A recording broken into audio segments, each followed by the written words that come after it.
Yeah. 100%. Sawa. Sasa naomba sauti. Ongea, shika microphone. Alafu mimi nakupeleka tu taratibu, usije usipanic kwanza. Sawa? Usipanic. Habari za mchana.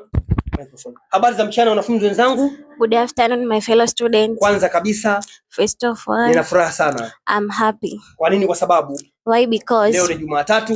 Today is Monday. Ndio maana that's why upande wangu on my side I'm happy. Lakini pia but also nataka niseme kwamba I want to say that nina furaha kwa sababu I'm happy because through teacher Shehe one day nitajua Kiingereza. I will know English. Kwa nini? Kwa sababu why? Because nikijua Kiingereza, when I know English nitapata kazi. I will get a job. Kwa upande wangu on my side kwamba I believe that Kiingereza ni muhimu sana. English is profitable language. Ni muhimu sana, it's very important. It's very important katika maisha yetu ya kila siku. In our daily life. Lakini pia but also Kiingereza ni lugha yenye faida.